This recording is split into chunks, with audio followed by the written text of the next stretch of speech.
Yo, what up, Coach RT3 here, and welcome to another week of Live with Coach RT3. This week we have Allison Tibbs. She is a fitness professional in the San Francisco Bay Area. She's African American. She is an educator, and I'm really excited to have her on here today because I think it's important that we hear the voices of women on, kind of equally shared. It's very important that we hear the voices of women. I posted earlier this week about my experience this week getting an opportunity to train in boxing with a female coach here locally. And, I say when supporting small business, we need to give an opportunity to the underrepresented, especially if they are highly qualified and competent, and that's very important for us to do. Cool. Hey, Allison, how you doing? I'm good. I'm excited for today. Nice. Glad to have you on with us today. I was just giving a little bit of background and kind of explaining that, from my perspective, I think it's important for us to hear the voices of our female counterparts and coaches in the industry, much as we also need to hear the voices of various coaches of color who are underrepresented in this industry. And so I'm really excited to have you on because I think it's just important to highlight that. And so welcome. Thank you. To the show. Thank you. So how this works is usually I just we get started and I ask you the very first question, which kind of gives our viewers an opportunity to get to know like your background and your foundation and who you are. And so the first thing, I usually like to know is kind of what brought you from there to here, like when you started, or not when you started, but like, all the way to childhood. Where you from? How'd you grow up? What, kind of took you along this path to where you're at today? Yeah. It's interesting because this is a path that I never thought I would be in. This was never a part of my plan. It was one of those things where my path chose me type situation. Forever grateful for it, but it definitely is an eye-opener for me. I grew up pretty normal childhood. Grew up kind of all over. I moved around a lot when I was younger. So Atlanta, Houston, Chicago, New York, Connecticut. So a lot of moving around growing up. I was always active as a child, more so because my parents got divorced when I was 4 or 5. So my dad moved to Europe and I stayed with my mom. And so kind of in that household where working professional mother to a young girl, I was always involved in gymnastics, softball, track, cheerleading, whatever it was. So I was always an active child. But I had my sights on business. I was very business oriented. I went to school for business, marketing, international business. That was my thought. 16 years old, I knew I was going to be a marketing executive, owning a marketing firm, and just working my way up, this proverbial ladder. And what I found is that along my own journey, I've had some struggles with mental illness in terms of severe depression and anxiety and a lot of things that actually made it really difficult for me to just kind of deal with life, deal with success, deal with starting my own business, deal with a lot of things. And as I was trying to go up this ladder of success, I felt like I was getting derailed by myself, by my own inability to cope with life and to cope with stress. And that's really where I think they kind of hit this point. And I couldn't go forward. Nothing was going to move. Nothing was going to happen. And I was 25, working in Manhattan for a very large mobile global media company, and just realized this was not I couldn't do it anymore. I couldn't. And I took some time off. I had my quarter life crisis. I did my eat, pray, love moment. I went to Europe for about 11 months and just really took care of myself. It was the first time I'd actually detached myself from a lot of things. I was in toxic relationships. I was just, in a career that I wasn't happy with. I didn't like my body. And it's interesting when you don't love yourself and you don't, respect and honor your body, you treat it like crap. Mm-hmm. And so I was getting sick and having all these issues, and it was just really bad. And what happened for me was when I was in Europe, it dawned on me the importance of self-care and the importance of taking care of yourself and the importance of fitness and nutrition. And so that's really where my journey for my own fitness started. And I came back to the States and gained all this weight back and felt that anxiety, and I felt myself going back to old ways. And that's when I realized that I had to make this a lifestyle change. Mm-hmm. And, it was, for me, mentally, emotionally, spiritually, I wasn't sound enough to help myself and to pick myself Right. up. So physically was like the only thing that I had. So I just started working out. And it's funny because I remember my 6th grade health teacher saying, when you work out, your body releases these, endorphins and these feel-good hormones and things. And Right. And so that's what I remembered. It was in like a crisis moment I was having, and I thought, Allison, just go work out. Right. And so I did every single day. And it was interesting because it felt like every time that I worked out, that was my win for the day. That was Mm-hmm. the only thing that I could control, the only thing that I could set a goal, complete it, and feel accomplished in something.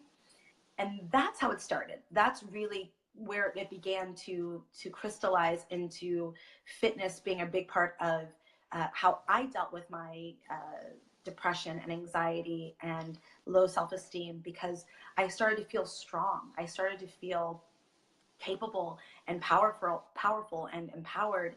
And I think it started to exude out to others. And that's Right. really where I decided that this is where I wanted to be. This was a space that I felt that my journey and my story, of not feeling worthy and not feeling strong and feeling weak and thinking that being vulnerable meant you were weak. So all of these stories that I created about my own strength and power started to melt away every time I stepped onto a gym floor or I, worked out. And then when you start, feeling better physically with working out, you start to fuel your body differently.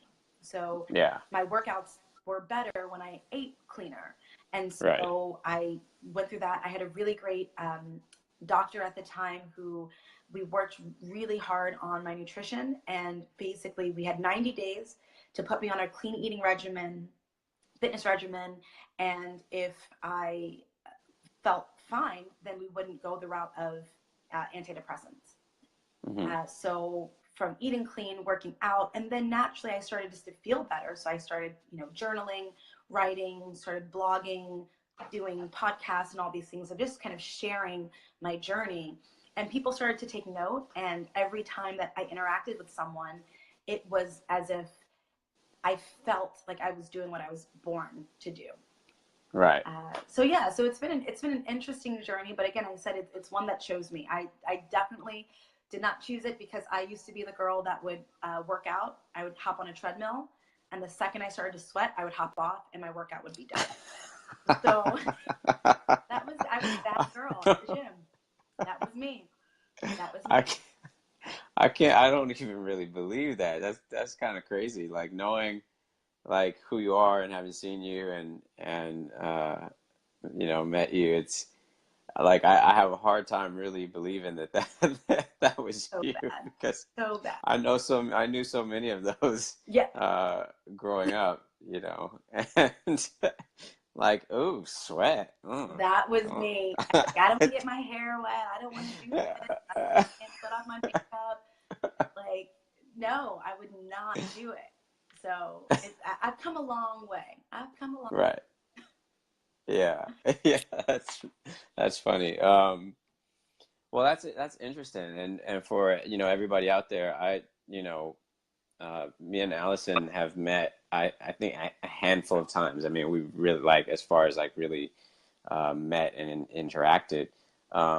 We have some clients in the same space, but we mostly had seen each other in passing. And I think it's one of those things, right? Like where, for the most part, like if you see people that are doing, you know, something that is interesting or is cool, but also that look like you tend to be like, okay, let me, you know, make sure I get to know who that person is a little bit, and see what they're up to. So I think you saw me do an animal flow or a lot of groundwork and stuff like that, and you do animal flow yourself, right? Yeah, yeah. Yeah. So how did you, like, what brought you to participating in that, or what drew you to um, you know, incorporating that into your repertoire? You know, I think what really drew me to it is just the fact of movement and how freeing movement is, and how movement is such a creative process and such a creative release. And, you know, I believe that sometimes like our bodies don't want to move in this direction or this direction. Like it needs to release itself in other ways.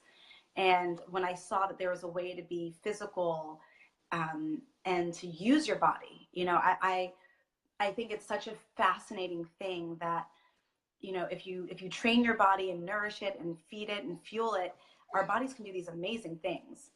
And so I loved that component of it. And I'm a dancer also by kind of hobby, and I've, you know, done like ballet and contemporary and modern and lyrical. So it just seemed like a perfect fit, because sometimes Right. when I'm super stressed out, I just move. I just go into a studio, turn on some music, and just go for it. And when you start to learn more about your body and you develop strength in that component, you just have an even bigger range to use your body and to use it the way it's meant to be used, you know? So that to me was really refreshing to see that I could participate in that. Yeah. Yeah. I mean, I definitely think like being able to express yourself like as a dancer, I think dance, what's cool about dance is like, you know, like music wasn't meant for you to like stand still, Yeah. you know, like the sound of drums and things like that kind of touch certain part, or at least for most people it should, Right. you know, touch certain parts of your body that just make it want to go, right? Yeah. I mean, I always hear, it's funny because I think also music speaks through generation, right? It speaks through culture and through generation. And like for me, certain beats, certain drum beats, particularly if they're of African origin, despite my detachment from the continent, via ancestry, uh, it still hits me like right in like this spot in my heart. And I can not know what someone is saying. I cannot know, but the sound of it just resonates deeply, you know, within the spirit, you know. So I think there's something to be said for that, right? I love that. Yeah, and I mean, and you know, music's emotive, and I just feel like we go through so much on a daily basis, and that there are other ways where you can just create that release and to still kind of connect with your body, connect with your emotions, connect with what you're feeling. And sometimes that's what you need. And for me, you know, I'm right there with you. Music is, I was saying the other day, I can't think of a day that I've gone without listening to music. I literally can't think of, and I wouldn't want a day that I don't listen to music. That's adorable. Even if it was just something, like anything, right? Anything. Yeah. Yeah, no, I love it. So like so once you decided to kind of begin a fitness journey, your personal journey, but then you wanted to begin coaching others, like what were the steps that you took to begin that process? Yeah.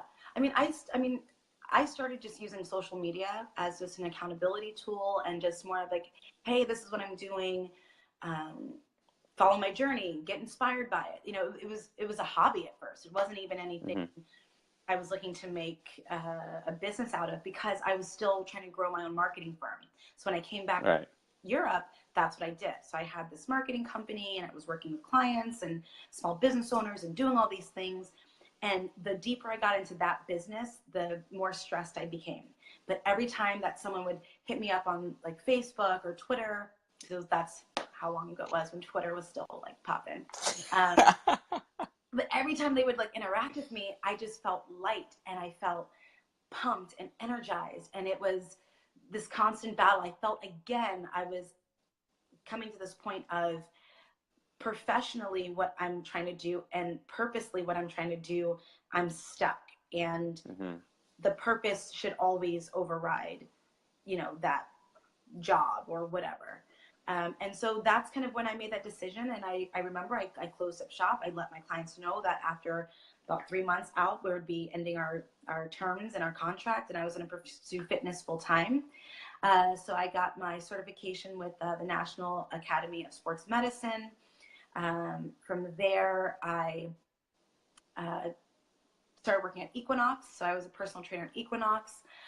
Beautiful thing about Equinox is they really invest in, you know, continued education. So I got a lot of education through them. Got precision nutrition certified, kettlebell certified, animal flow, TRX, pre-postnatal, you know, just tons of different modality trainings. And also I connected with Beachbody, so I was able to offer online group accountability groups where I get people in these groups on Facebook, and we would check in daily with workouts and our meals, and I would be providing motivation quotes and videos and Facebook lives and all that stuff. And that's really where it started, just kind of diving in full force and not being afraid of it. And then it just turned into this weird thing of me making a living from. It's so weird. I still to this day, I had a meeting this morning. I thought, I don't even understand. Like, this is so bizarre that I'm literally doing what I love, and it sustains me and it fulfills me. And, you know, it just started with this choice of wanting to help other people and to share knowledge and because I get it. It's hard, you know, it's hard to get started losing weight and getting fit and eating healthy and making behavior changes. And there's so much information online, and sometimes misinformation too. Misinformation, a lot of it's really bad. And also sometimes the information you're getting doesn't speak to you. Yeah. So, you know, I have a very, you know, we all assume we have a very interesting perspective, but I felt that I had some things that I could bring to the table, and I would speak in my voice, my perspective, my point of view to reach those people who are struggling. And my mom's watching. Hey, Mom.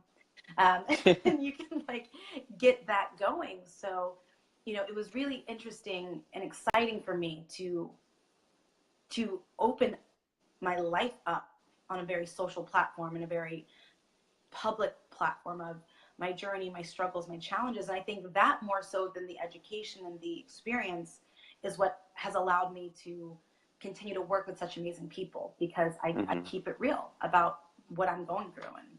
And I think that's what's needed now.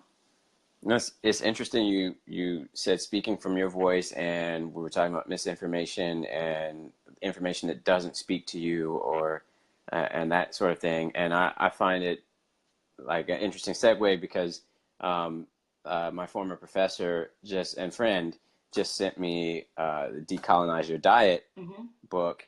And so when we talk about like it doesn't speak to you, I think oftentimes, I mean, at least from my perspective, I say a lot of stuff no longer speaks to me, right? Like stuff when I was younger spoke to me because I was young. Like, you know, I was a young man, driven mainly by one thing, and that's high level testosterone. And I need to, like, you know, be the baddest looking dude in here, and I need to get all the women, like not just one, I mean all of them. Yeah. And that's the mind state of a lot of young men, right? Yeah. Like, and so what speaks to you, like, the magazines, they speak to you, the imagery, it speaks to you, and so I think maybe that also makes people choose certain paths as far as like taking certain supplements Right. and things of that nature. And um, I also, think to myself, like, how is that been for your business as far as like speaking specifically from your perspective, and not only just being a woman, but being a woman of color? Like, how is that, um, you know, how has your voice been able to resonate within, Yeah. the community that I think it kind of goes two ways, because I think from the woman perspective, um, for me, it's one about meeting women where they are, because I think that we're told that we're not enough. We're told that we're not worthy to have things. If I had $1 for every time someone told me that, you can't have it all and you can't do this, I'm always told what I can't do. hmm And typically it's by men telling me what I can. Most women don't tell me that. It's the opposite. I get women who are always telling me that, that they are inspired by me, and that, like they look up to kind of, how I approach life and how I tackle things and go through things.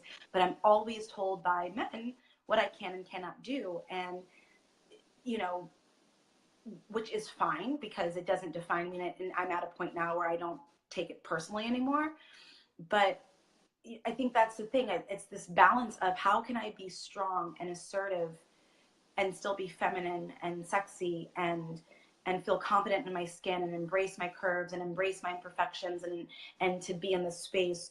But also, how can I show up as being powerful and competent, and being able to hold a room? I've hmm told before, I've been asked to speak at speaking engagements, and there's been pushback from primarily men saying, but can she hold a room? Can she, can she do this? Can she do that? And it's like, I mean, I can.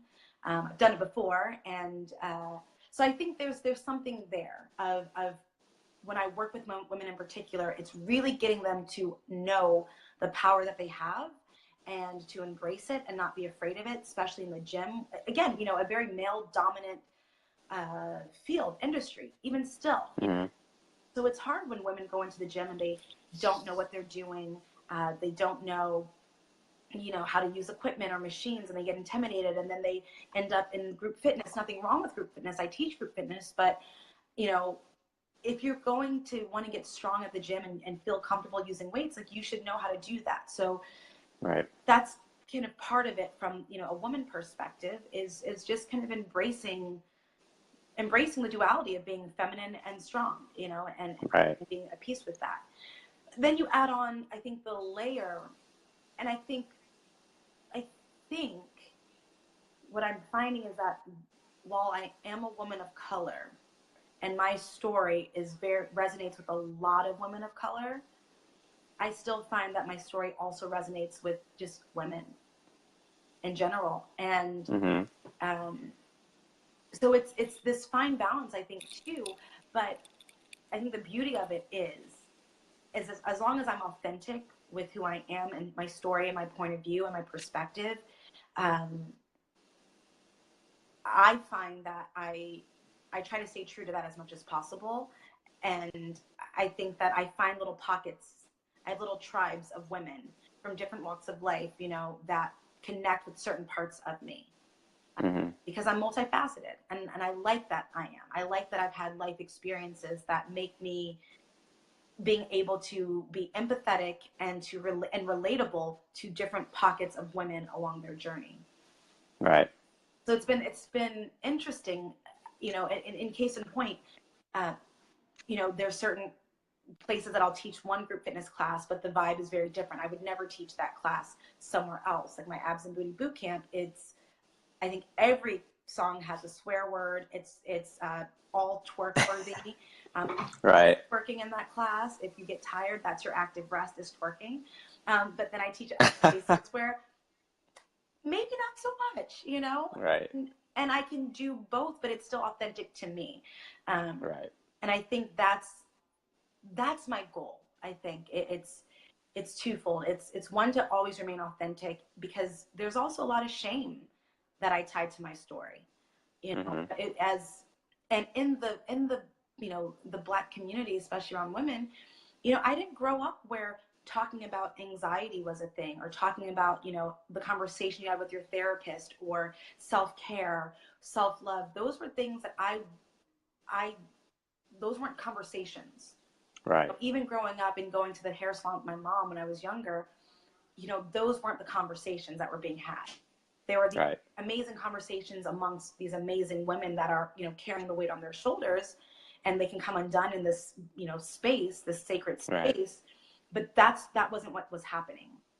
And so I was afraid to talk about struggles with depression and suicide and anxiety, and, you know, um, and as I got older and I finally shared the story, that's when people started connecting with me. People I never expected. They said, "Oh, that happened to me," or this and that. And that was the first that I knew I have to be authentic, and I'll Yeah. connect with who I ever connect with. And then on the second end of it, a big part of now what drives me more than anything, um, is the reality that there aren't that many people that look like me doing what we do, Mm-hmm. and are putting themselves in situations and getting exposure that way. And I think for me, it's empowering to be a person who's taking those steps, because whether you're a woman of color, you are a young woman, you are an older woman, you are whatever it is, I want to be a part of that group of women that kicks doors down, so I can Right. open the pathway for other people, and let people who thought they couldn't, or they weren't enough, or they weren't worthy, that they can do it because someone who has a similar story did it, and they Right. can too. So that's what drives me now. And, you know, it does find me wanting to have deeper engagements in different communities, to create that narrative and create that dialogue, and then to start building and moving and motivating and pushing people just to go for what they want. Right. Um, yeah, I mean, that's really interesting, because I think in general, we often have to, I mean, being authentic doesn't mean being one dimensional, right? Like, we all have different parts of who we are, you know, from growing up to now to professionally, versus being at home.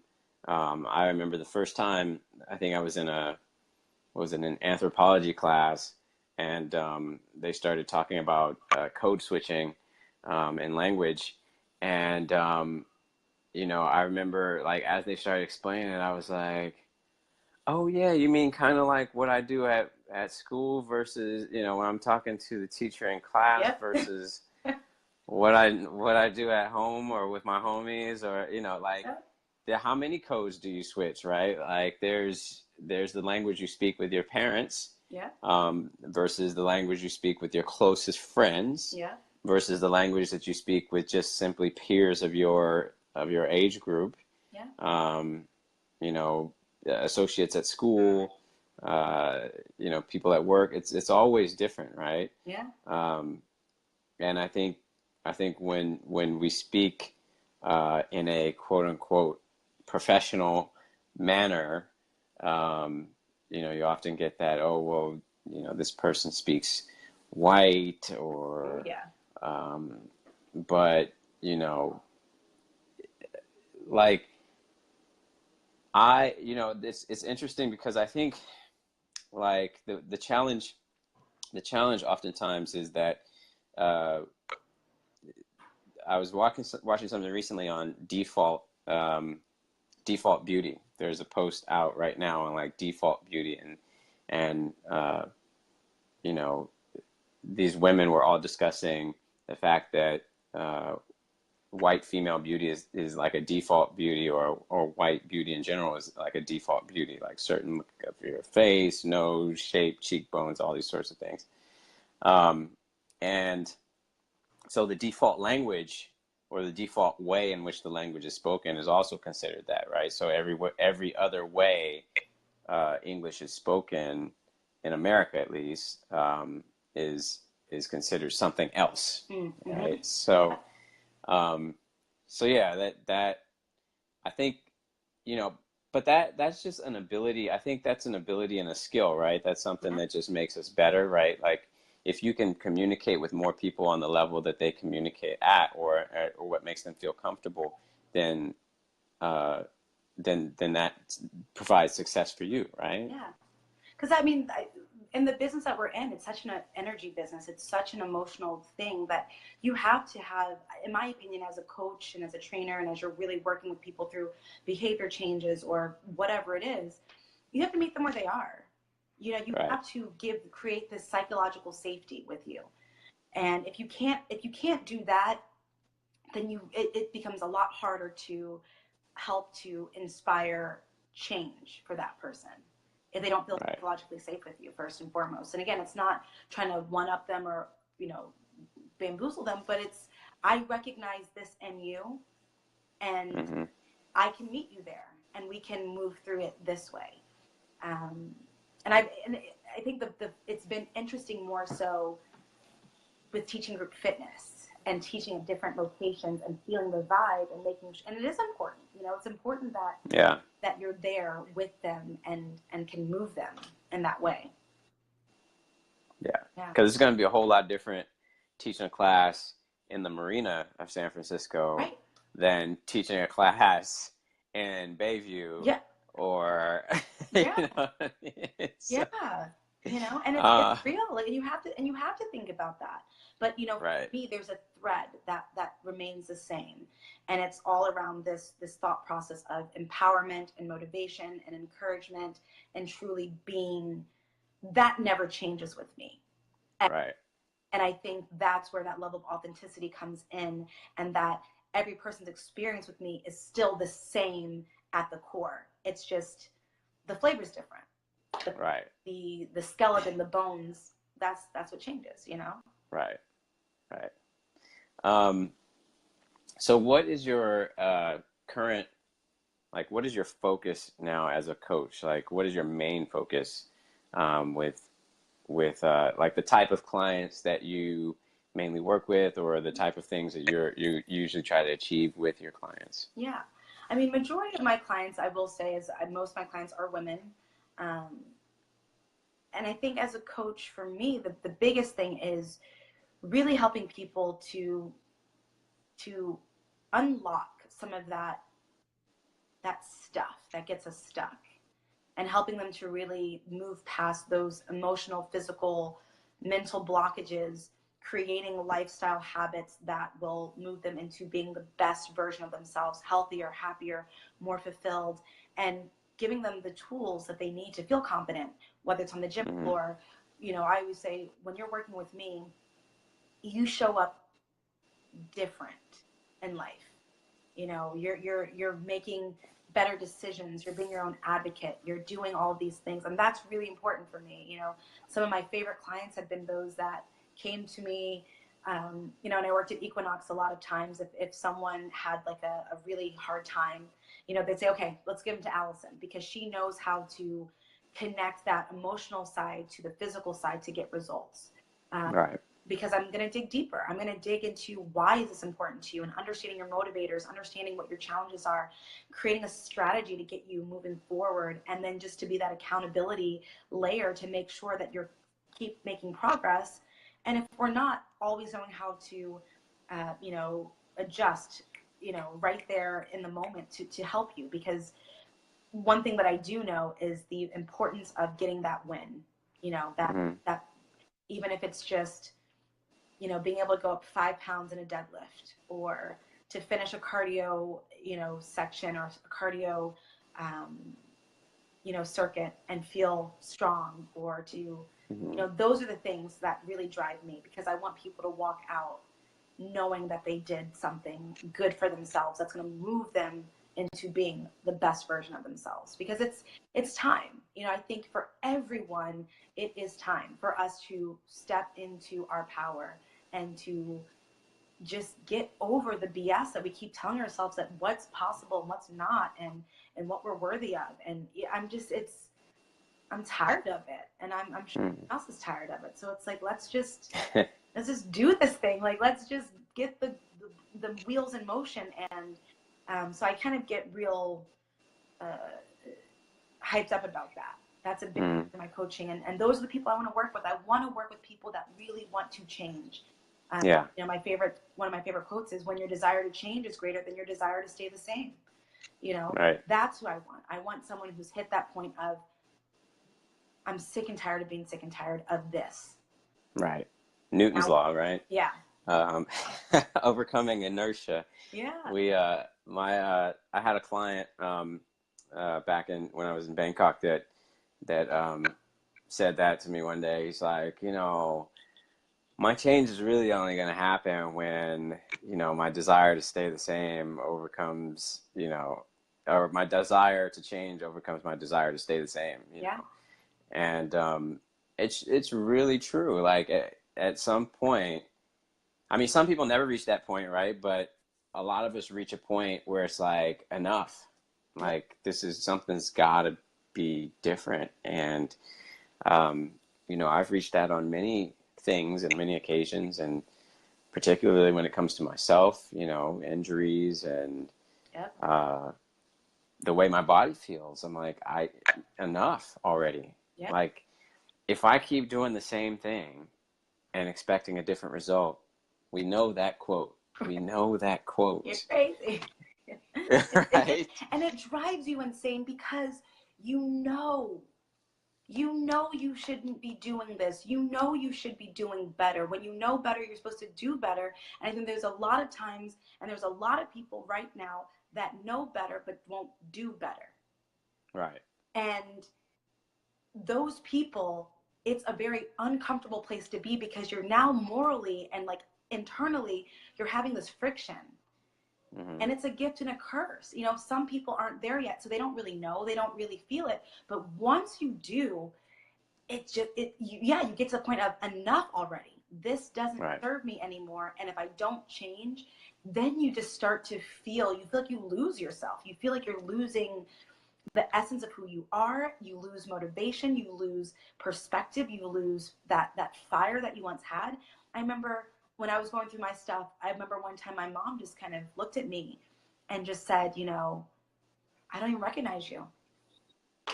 I was so lost in my stuff because I was just stuck, and I knew I needed to do better, but I wouldn't. And I was like playing a victim role and just excuses. I read the thing today, it said excuses are just distractions.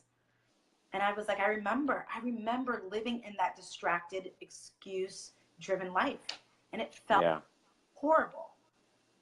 Yeah, I mean, so basically, people who've kind of committed to their lifestyle change. Yeah. And that's understandable. I mean, there's plenty of coaches out there who love working with tough clients, and that's great. Good on them. Right. Not everybody is that patient. Right. And that's not everybody's role, right? Every coach has something different to offer, and there's thousands upon thousands of people to work with, millions of people to work with and train with, and I think if a person's not the right fit, it's just not the right fit. And you have to learn to be okay with that. Yeah. You have to learn, because some people just aren't ready, and that's okay. Mm-hmm. That is okay. That's a part of the journey. And I think sometimes the biggest successes and the biggest the victorious moments are knowing that you're not ready yet, you're not there yet, and going a little bit further, because there's still more that needs to happen, right? Like, there's still more that needs to kind of matriculate in here, so that way when you are ready, it's truly going full-fledged and connecting to purpose. It's like it's a client of mine who, we're working on her nutrition forever, and the light bulb didn't switch until the doctor said, if you don't get your nutrition on track, it's going to put you at you'll have a high-risk pregnancy, because she now wanted to have a child. Mm-hmm. That's what it was. She needed that. She didn't need me telling her, oh, you got to eat this and that. She knew that. But it wasn't until she had something connect to her purpose or her mission or her heartstrings or having something happen in her life to change that. And Right. she was ready. And it makes that pregnancy, that whole experience for her, so much more impactful, I think, for her, because now when she holds her baby, you know, she said to me, I look at her and she literally is just a reflection of the willpower that I had to loving myself enough to do this so I could create this beautiful child. And Mm-hmm.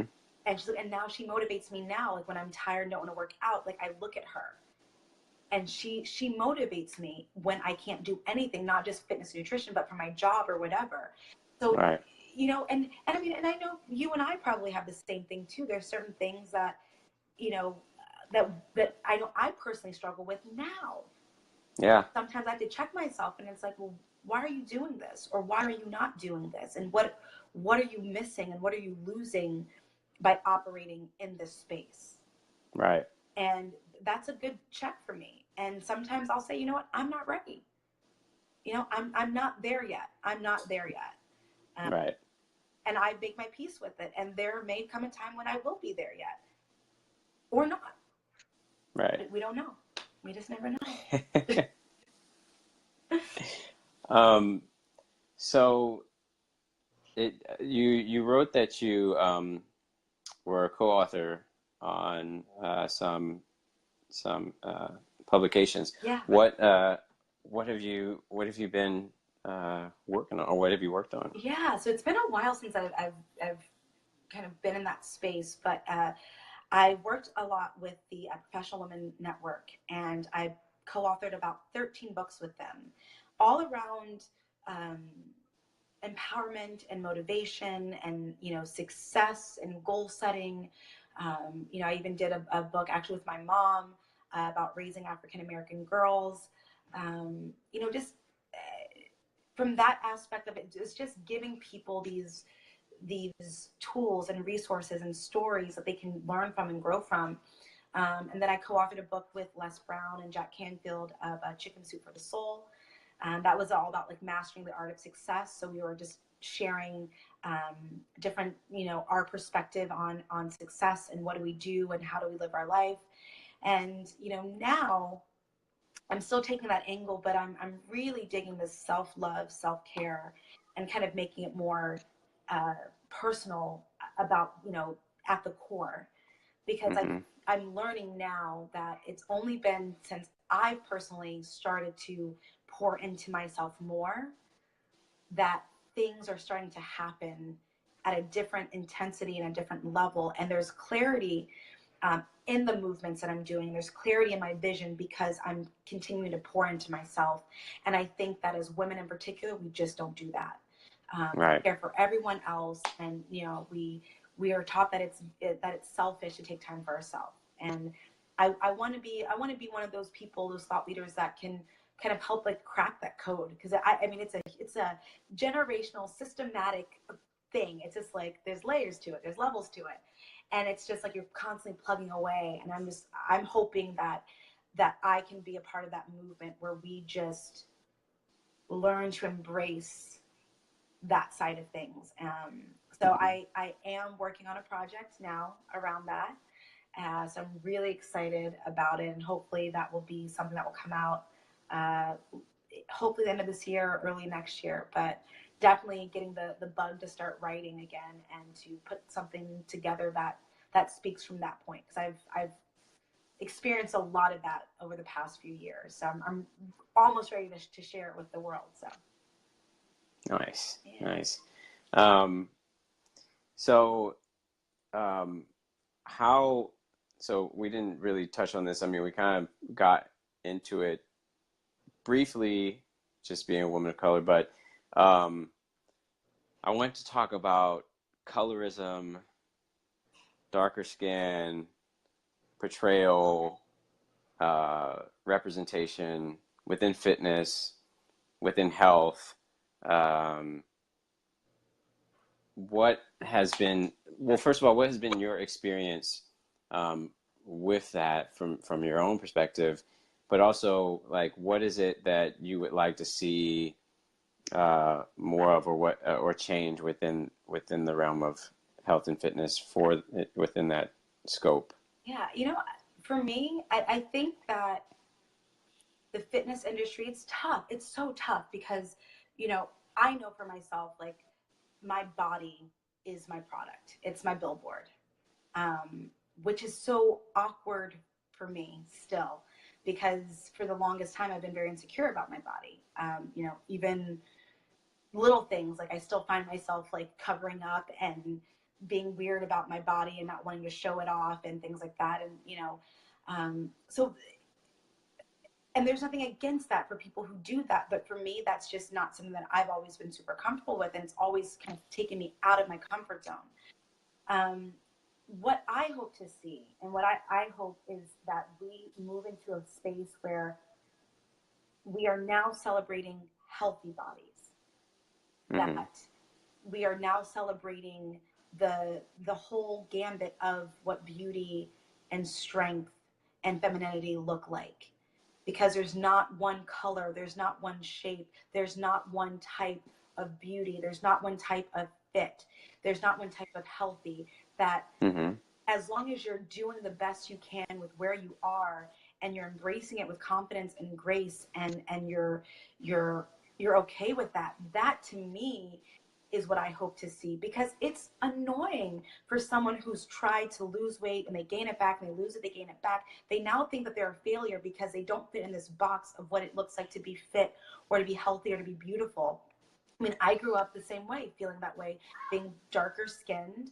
I grew up with people saying, "Oh, she's pretty for a dark skinned girl," or like yesterday or the other day, I was outside, Right. taking a moment and just kind of laying in the sun, and someone said, "Oh, you don't really see dark skinned, girls laying out," and I'm like, "It's 2018, like, really?" But Like, I wasn't trying to get a tan. I'm just enjoying the sunshine. like, I like the feel of sun on my skin. I'm inside all day. I just need a little bit. I don't mind, oh So man. it was so, and I took it with a grain of salt and just kind of smoked, because again, that's your perspective and it's fine. So, I personally, I like that, one, like, yes, I am a Black woman, but also what I do try to do is not make it about race. I don't want to make it about race. I don't want it to make it, I just want people to see me and to connect with me. And in some cases, like, people are going to connect with me because I do have features of, I'm curvier. I'm not stick thin. I have hips. I have a booty. I'm shapely.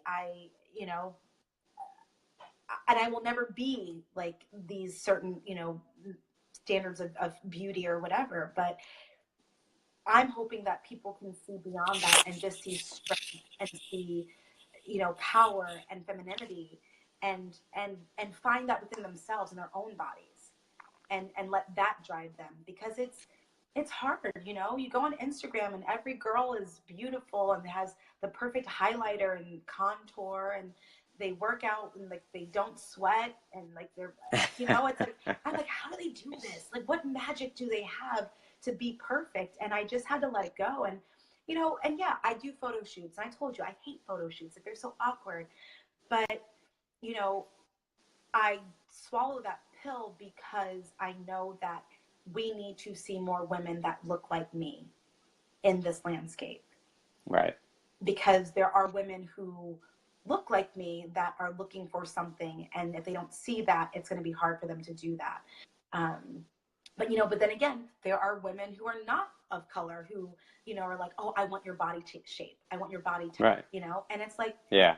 okay, let's go, so it's like they can identify. So it's really just about, I just want to see more variety of what fitness and beauty looks like, because that creates this cycle of people not feeling good enough. And it makes our jobs as fitness professionals and coaches and trainers harder, because we have to constantly fight, you know, I'm sure you get this, you'll get a client that says they want to look like a certain thing. You know, I had one client who said, I want to look like this. She pulls up a picture of Instagram. This girl is of Nordic descent. She's 6'5", beautiful, you know, goddess. And, you know, I look to my client and I'm like, sweetie, you are of Latin American descent. Okay. You have hips, you're built like an hourglass, and I think it's beautiful. So that aesthetic that you're looking for, it's actually, and even the way the Q angle of your hips lie, you could never look like that. Right, we're all built differently. We're all built different.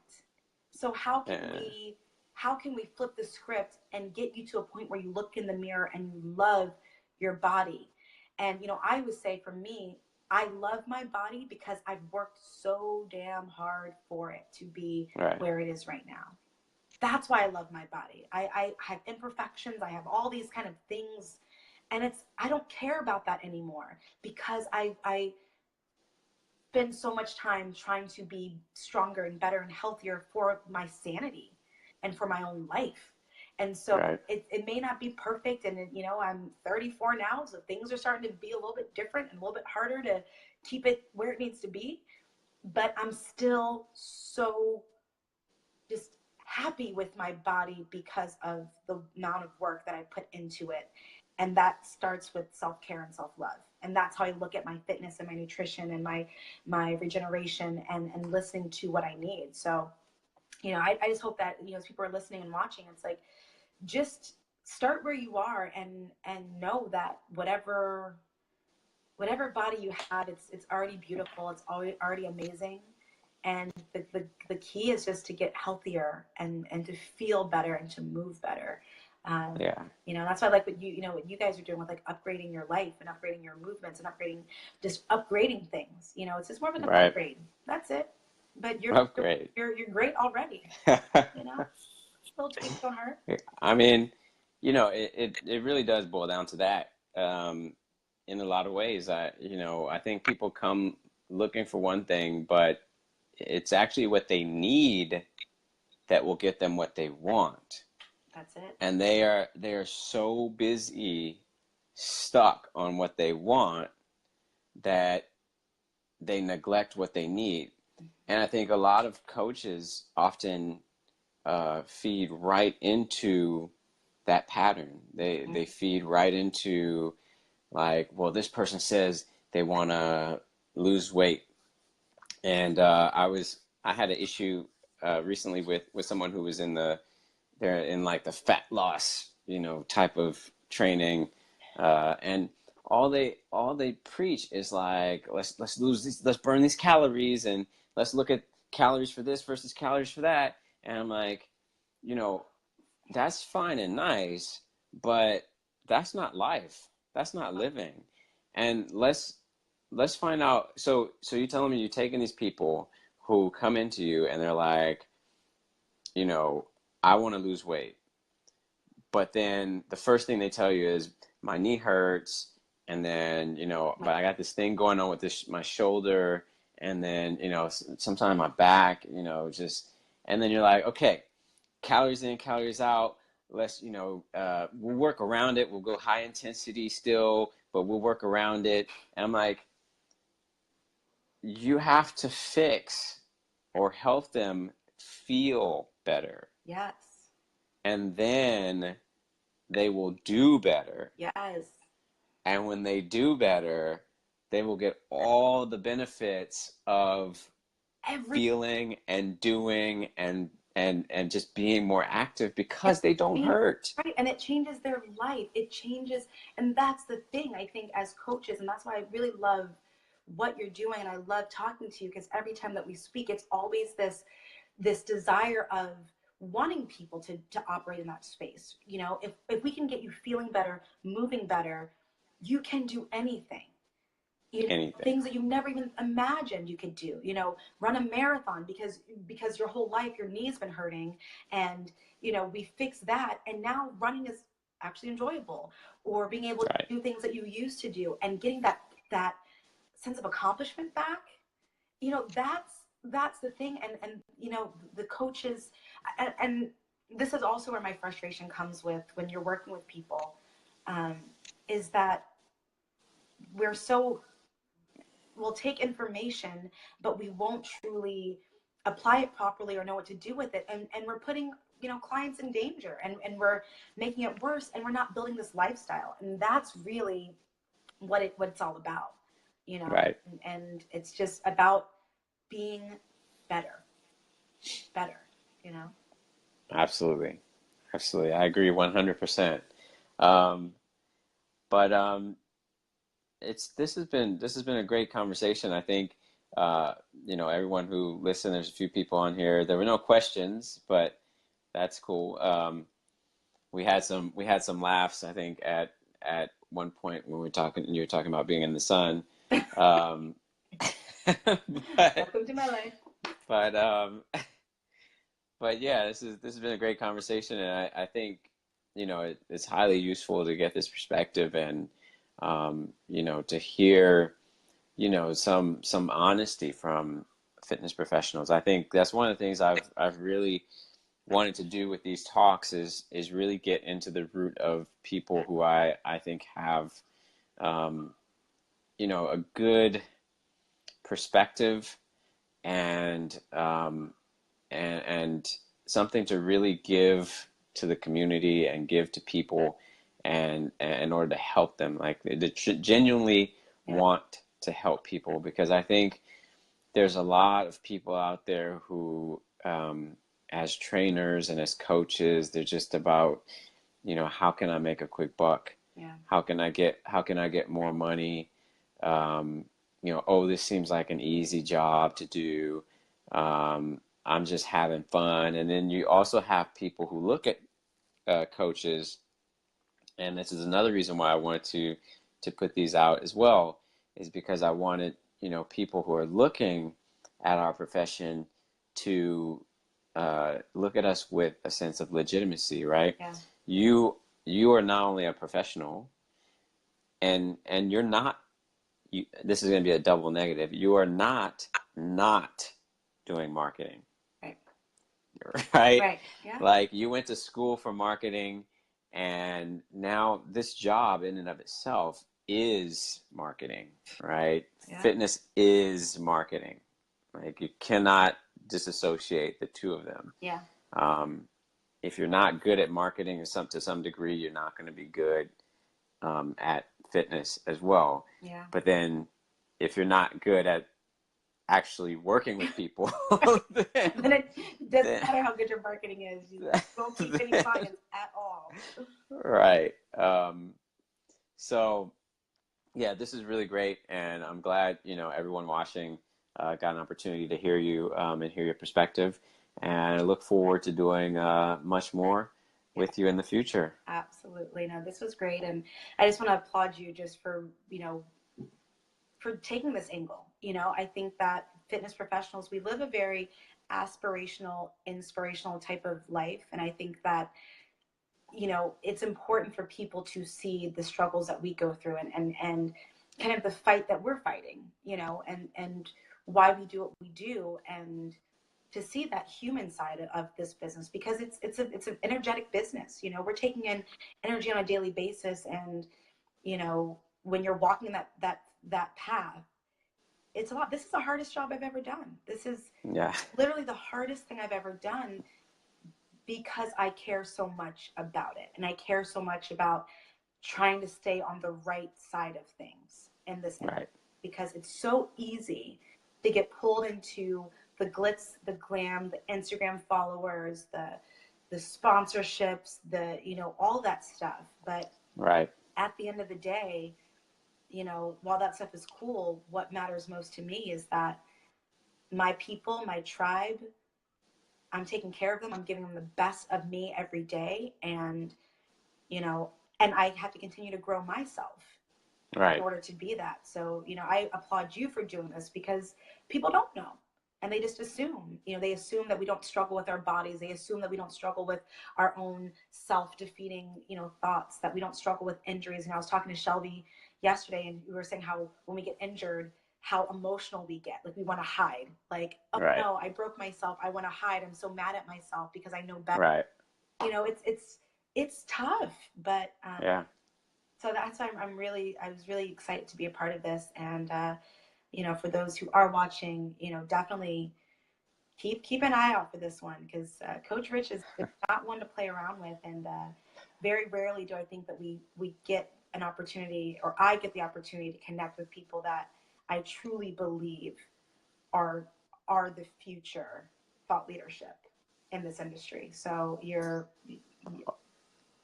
well, I appreciate you. I appreciate you so much for that glowing endorsement. And thank you so much for joining us today. And you can find Allison on social media. You want to give everybody your Instagram, Twitter, and Facebook page if you have a separate business page there. Literally everything is just my name. So if you're on Instagram, search for Allison Tibbs. If you're on Facebook, my Facebook fitness page is Allison Tibbs. Same thing with Twitter, YouTube. Everything's pretty much just my name. So you can find me on all social media platforms. The perfect marketer she is. Everything consistent.